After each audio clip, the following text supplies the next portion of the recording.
Actress Pratyusha గురించి ఇప్పుడు చాలా మంది తెలియకపోవచ్చు కానీ 1990ల చివరిలో రిలీజ్ అయిన శ్రీరాములయ్య, రాయుడు, సముద్రం ఇలాంటి సినిమాలను చూసిన ఆనాటి ఆడియన్స్ కి ఖచ్చితంగా పరిచయమే.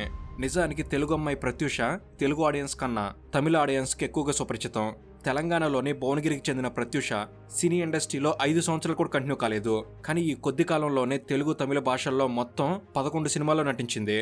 ప్రత్యూషకి హీరోయిన్ గా ఇండస్ట్రీలో స్థానం సుస్థిరమైన సందర్భంలో తెలుగు, తమిళ సినిమాలే కాకుండా కన్నడ ఇండస్ట్రీ నుంచి కూడా అవకాశాలు మొదలైన తరుణంలో ఇక ప్రత్యూష సినీ కెరీర్ మరో మెట్టు ఎక్కినట్టే అనుకున్నారు.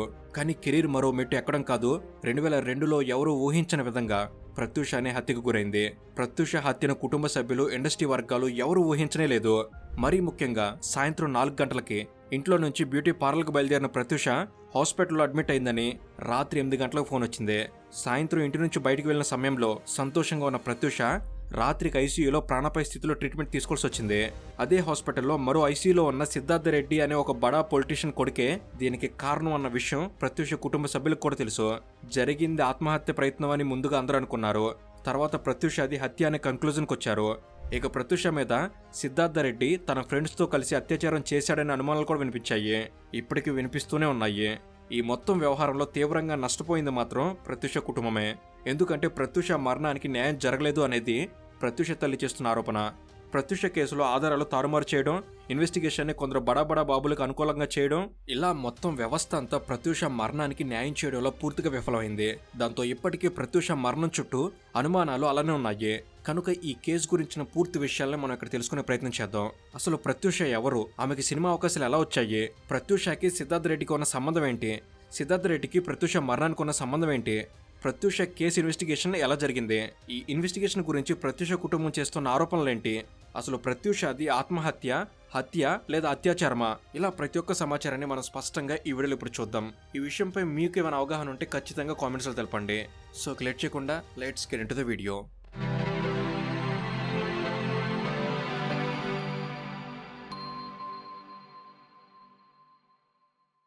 యాక్ట్రెస్ ప్రత్యూష అనగానే మనకు రాయుడు సినిమాలో రాణి పాత్ర కావచ్చు, లేదా శ్రీరాములయ్య సినిమాలో ముత్యాలు పాత్ర గుర్తుకొస్తుంది. శ్రీరాములయ్య సినిమాలో కర్మభూమిలో పూసిన ఓ పువ్వ అనే పాట ఆ సినిమాలో ప్రత్యూష పాత్రకు జరిగిన అన్యాయం గురించే ఉంటుంది. ఈ పాటను గుర్తుంచుకోండి. ఈ ముత్యాలు పాత్రకి ఎలాంటి అన్యాయం జరిగిందో నిజ జీవితంలో కూడా ప్రత్యూషకి అలాంటి అన్యాయం జరిగింది. ప్రత్యూష 1981 ఆగస్టు 29న ఉమ్మడి ఆంధ్రప్రదేశ్లోని ఉమ్మడి నల్గొండ జిల్లా భువనగిరిలో జన్మించారు. ప్రత్యూష నాన్నగారు బ్యాంక్ ఎంప్లాయ్. అలాగే ప్రత్యూష తల్లి సరోజినీదేవి గారు గవర్నమెంట్ టీచర్. సరోజినీదేవి గారు మిర్యాలగూడలో టీచర్గా పనిచేశారు. ఆ సమయంలో ప్రత్యూష మిర్యాలగూడలో చదువుకుంది. ఆ తర్వాత కుటుంబం అంతా హైదరాబాద్కి షిఫ్ట్ అయ్యారు. ఇక హైదరాబాద్లో తార్నాకాలో ప్రత్యూష కుటుంబం ఒక అద్దెంట్లో ఉండేవారు. హైదరాబాద్ వచ్చిన తర్వాత ప్రత్యూష కూడా తార్నాకాలోని సెయింట్ ఆన్స్ స్కూల్లో చదువుకుంది. కానీ ప్రత్యూష 7th క్లాస్లో ఉన్నప్పుడే ఆమె తండ్రి మరణించారు. ఇక ప్రత్యూష ఇంటర్మీడియట్ చదివేందుకు హైదరాబాద్ హిమాయత్ నగర్లో ఉన్న గౌతమి రెసిడెన్షియల్ కాలేజ్లో జాయిన్ అయింది. ఇలా ఇక్కడ ఇంటర్ చదువుతున్న సమయంలో ప్రత్యూషతో పాటు సిద్ధార్థ రెడ్డి అనే ఒక పొలిటీషియన్ కొడుకు కూడా అదే కాలేజీలో చదువుతూ ఉండేవాడు.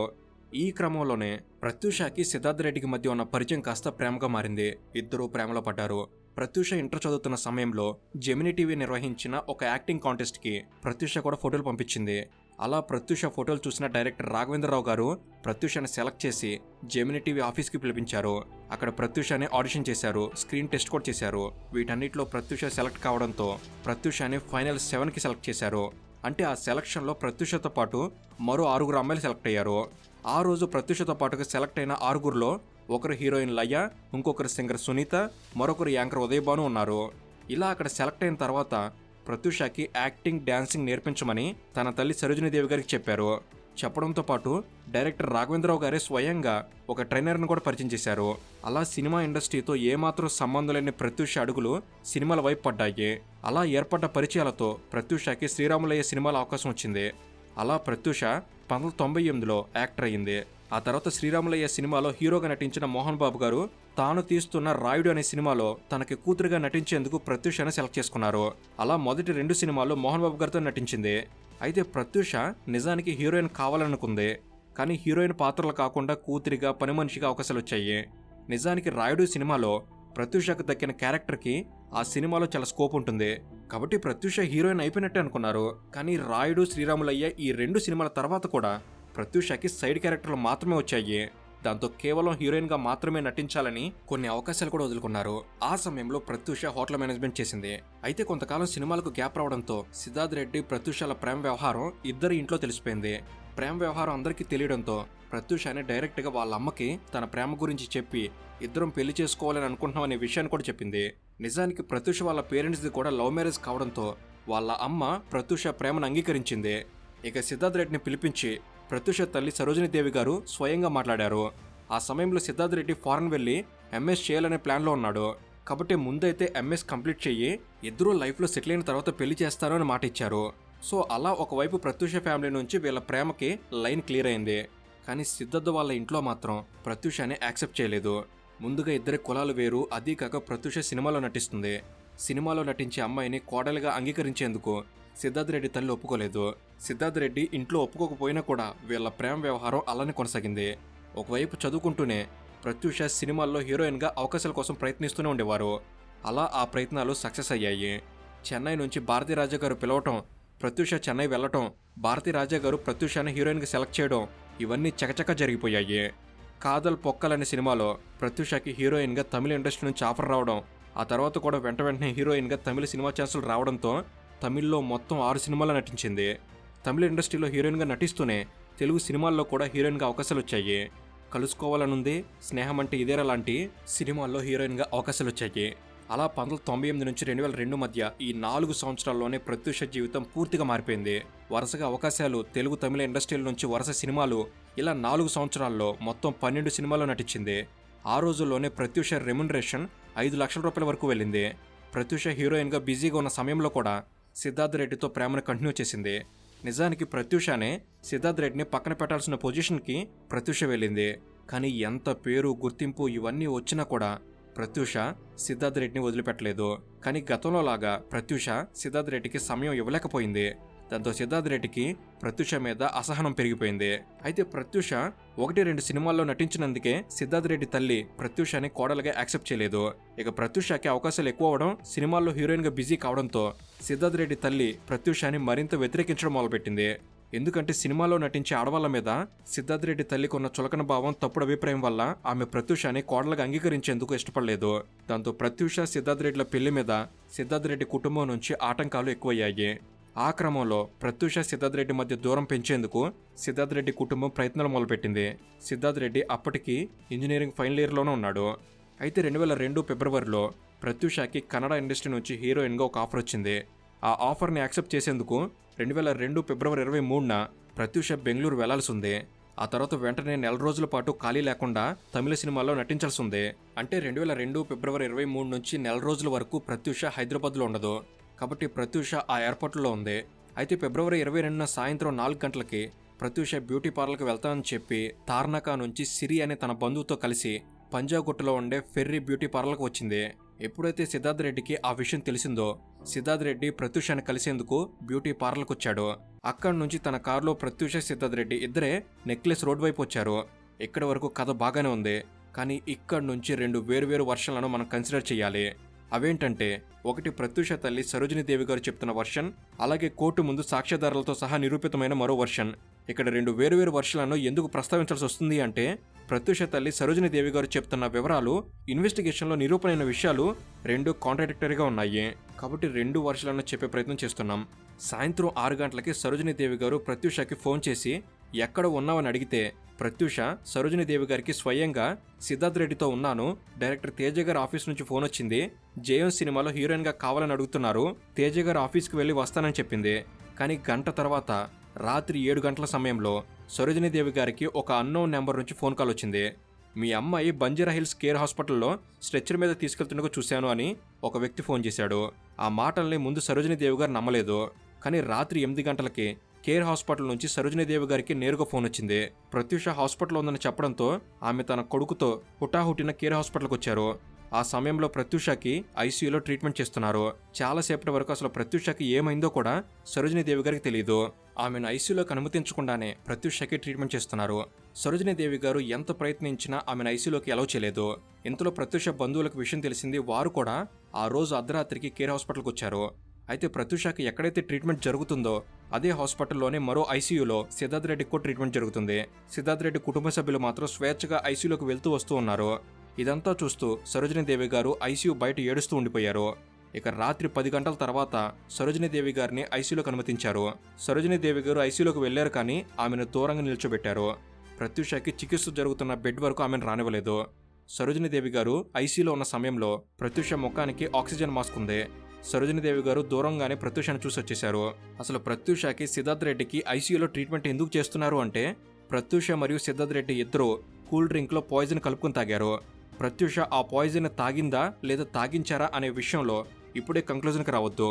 సిద్ధార్థ్ రెడ్డి, ప్రత్యూష ఇద్దరికి పాయిజన్ తాగినందుకు ట్రీట్మెంట్ జరుగుతుంది.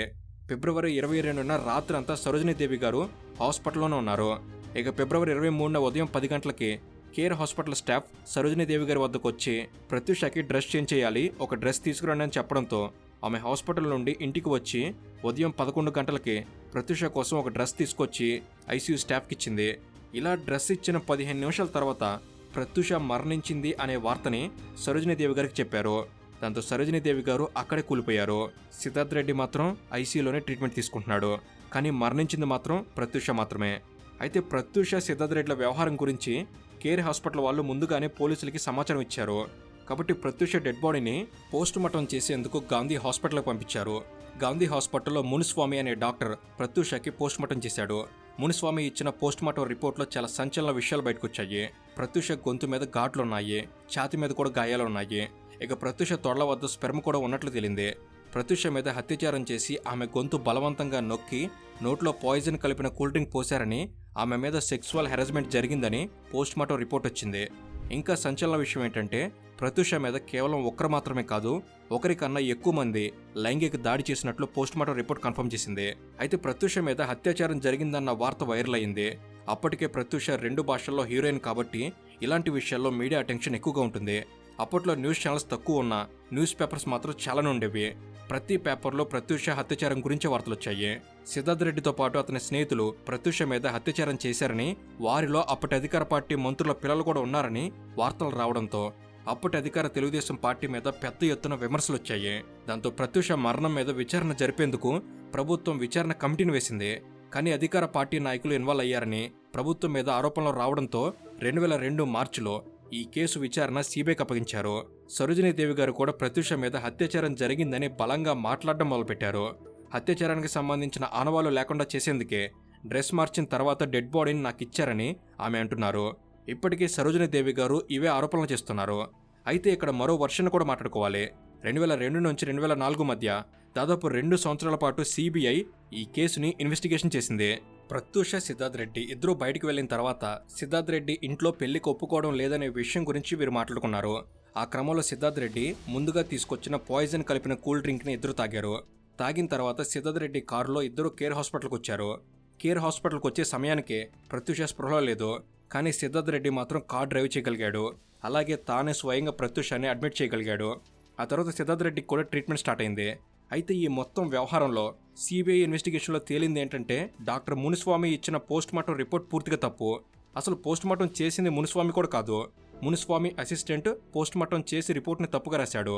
ఇవి మేం చెప్తున్న విషయాలు కాదు, ఇన్వెస్టిగేషన్ చేసిన డాక్టర్ ఇచ్చిన వివరాల ప్రకారం మేము ఇవన్నీ చెప్తున్నాం. పోస్ట్ మార్టం రిపోర్ట్లో మెన్షన్ చేసిన గాయాలు ట్రీట్మెంట్ చేస్తుండగా హాస్పిటల్లో పడిన గాయాలని సిబిఐ ఇన్వెస్టిగేషన్ టీం నిర్ధారించింది. నిజానికి ప్రత్యూష డెడ్ బాడీని పూడ్చిపెట్టకుండా కాల్చివేశారు. దానివల్ల రీపోస్ట్ మార్టం చేయడం సాధ్యం కాలేదు. కానీ పోస్ట్ మార్టం నిర్వహించిన సమయంలో తీసిన ఫోటోలను గమనించడం ద్వారా పోలీసులు పోస్ట్ మార్టం రిపోర్ట్ తప్పు అనే నిర్ధారణకు వచ్చారు. ప్రత్యూష మీద రేప్ జరగలేదని, ఆమె తొళ్ల మీద ఉన్నది స్పెర్మ్ కానే కాదని నిర్ధారించారు. ప్రత్యూష ఛాతి మీద ఉన్న గాయాలు ఆమె మరణించిన సమయంలో షాక్ ట్రీట్మెంట్ ఇవ్వడం వల్ల పడ్డాయని పోలీసులు నిర్ధారించారు. సిద్ధార్థ్ రెడ్డి ట్రీట్మెంట్ తీసుకుని హాస్పిటల్ నుంచి డిశ్చార్జ్ అయిన తర్వాత పోలీసులు అతను అరెస్ట్ చేశారు. దాంతోపాటు పాయిజన్ తీసుకున్నారని తెలిసిన తర్వాత చాలాసేపటి వరకు కేర్ హాస్పిటల్లో అడ్మిట్ చేసుకోకుండా టైం వేస్ట్ చేశారు. అడ్మిట్ చేసుకున్న తర్వాత కూడా స్టమక్ క్లీన్ చేయకుండా ఆలస్యం చేశారు. కాబట్టి ట్రీట్మెంట్ రిలేటెడ్ నెగ్లెన్సీ ఉందని సిబిఐ కోర్టు ముందు సాక్ష్యాలు సమర్పించింది. అలా మొత్తానికి 2004లోనే సిబిఐ ఈ కేసుకు సంబంధించిన పూర్తి వివరాలని సెషన్ కోర్టు ముందు పెట్టింది. సింపుల్గా సిబిఐ చెప్పింది ఏంటంటే, ప్రత్యూష మీద అత్యాచారం జరగలేదు, సిద్ధార్థ్ రెడ్డి కూడా హత్య చేయలేదు. కానీ సిద్ధార్థ్ రెడ్డి ప్రత్యూష ఆత్మహత్యకు కారణం అని మాత్రం సిబిఐ కోర్టుకు సాక్ష్యాలు సమర్పించింది. ప్రత్యూష కుటుంబం చేస్తున్నట్టు ఆమె మీద అత్యాచారం జరిగింది అనే అన్ని ఆరోపణలనే సిబిఐ కొట్టిపారేసింది. దాంతో సిద్ధార్థ్ రెడ్డికి ప్రత్యూష ఆత్మహత్య చేసుకునేలా ప్రేరేపించినందుకు 5 ఏళ్ల జైలు శిక్షతో పాటు 6,000 రూపాయల జరిమానా విధించింది. కానీ సెషన్ కోర్టు ఇచ్చిన తీర్పుని సిద్ధార్థ్ రెడ్డి అంగీకరించలేదు. ట్రయల్ కోర్టు ఆదేశాలని ఆంధ్రప్రదేశ్ హైకోర్టులో సిద్ధార్థ్ రెడ్డి ఛాలెంజ్ చేయడంతో విషయం హైకోర్టు వరకు వెళ్ళింది. 2012లో హైకోర్టు కూడా ఈ విషయంలో తీర్పు చెప్పింది. సిద్ధార్థ్ రెడ్డి ప్రత్యూష ఆత్మహత్య చేసుకునేలా ప్రేరేపించాడని హైకోర్టు కూడా నమ్మింది. సెషన్స్ కోర్టు విధించిన 5 ఏళ్ల శిక్షనే హైకోర్టు 3 ఏళ్లకు తగ్గించింది. అలాగే సెషన్ కోర్టు విధించిన 6,000 రూపాయల జరిమానాని 50,000 వరకు పెంచింది. ఆ 50,000లో 40,000 రూపాయలు సరోజినీదేవి గారికి ఇవ్వాలని ఆదేశించింది. హైకోర్టు ఆదేశాలతో సిద్ధార్థ్ రెడ్డి నాంపల్లి కోర్టులో లొంగిపోయాడు. అక్కడి నుంచి సిద్ధార్థ్ రెడ్డిని చంచల్గూడ సెంట్రల్ జైలుకి తరలించారు. అలా ప్రత్యూష కేసు ఒక కొలిక్కొచ్చింది. అయితే ప్రత్యూష మీద అత్యాచారం జరగలేదని, సిద్ధార్థ్ రెడ్డి హత్య చేయలేదని, ప్రత్యూష ఆత్మహత్య చేసుకునేలా మాత్రమే సిద్ధార్థ్ రెడ్డి ప్రేరేపించాడని సిబిఐ ఇన్వెస్టిగేషన్లో తేల్చిన సెషన్ కోర్టు ఆ తర్వాత హైకోర్టు 2 కోర్టులు తీర్పిచ్చిన ప్రత్యూష మరణం మీద ఇప్పటికీ అనేక సందేహాలు అలానే మిగిలిన్నాయి. ప్రత్యూష తల్లి సరోజినీదేవి గారు ఇప్పటికీ తన కూతురికి న్యాయం జరగలేదని, బడాబాబులు వెనక ఉండి ఈ మొత్తం వ్యవహారాన్ని నడిపించారని, ప్రత్యూషకి న్యాయం చేయడంలో వ్యవస్థ పూర్తిగా ఫెయిల్ అయిందని ఇప్పటికీ ప్రత్యూష కుటుంబం బాధపడుతూనే ఉంది. ఇక్కడ మేము ప్రత్యూష మరణం ఆ తర్వాత జరిగిన పరిణామాలని పూర్తిగా మీ ముందు పెట్టే ప్రయత్నం మాత్రమే చేశాం. కాబట్టి ఇవన్నీ విన్న తర్వాత ప్రత్యూషకి న్యాయం జరిగిందా లేదా అందరూ కలిసి ప్రత్యూషకి అన్యాయం చేశారనే విషయం మీరే డిసైడ్ చేయండి. అయితే ఈ మొత్తం వివరాలను మీ ముందుకు తీసుకురావడం కోసం మేము చేసిన రీసెర్చ్లో ఎక్కడా సిద్ధార్థ్ రెడ్డి బ్యాక్గ్రౌండ్ గురించిన సమాచారం మాకు లభించలేదు. కాబట్టి అసలు ఈ సిద్ధార్థ్ రెడ్డి ఎవరు, ఆనాడు ఈ కేసులో విమర్శలను ఎదుర్కొన్న రాజకీయ నాయకులు ఎవరు అనే విషయాలు మీకు తెలిస్తే కామెంట్ చేయండి. ఎందుకంటే ఇక్కడ ప్రత్యూష ఆమె కుటుంబం ఎక్స్పోజ్ అయినంతగా సిద్ధార్థ్ రెడ్డి అతని కుటుంబం గురించి ఎవరికీ తెలియదు. కాబట్టి ఆ వివరాలు మీరు ఎవరికైనా తెలిస్తే కామెంట్ చేయండి. అయితే వీడియో స్టార్టింగ్లో శ్రీరాములయ్య సినిమాలో ప్రత్యూష పాత్ర మీద రాసిన ఒక పాటను గుర్తుంచుకోమని చెప్పాం కదా. ఆ పాటలో ఉన్న సాహిత్యం ప్రత్యూష నిజ జీవితానికి కూడా సరిగ్గా సరిపోతుంది. అదేంటంటే, కర్మభూమిలో పూసిన ఓ పువ్వ, విరసి విరియని ఓ చిరునవ్వ, కన్నుల ఆశలో నీరై గారగా కామందులకై బలైపోయావా.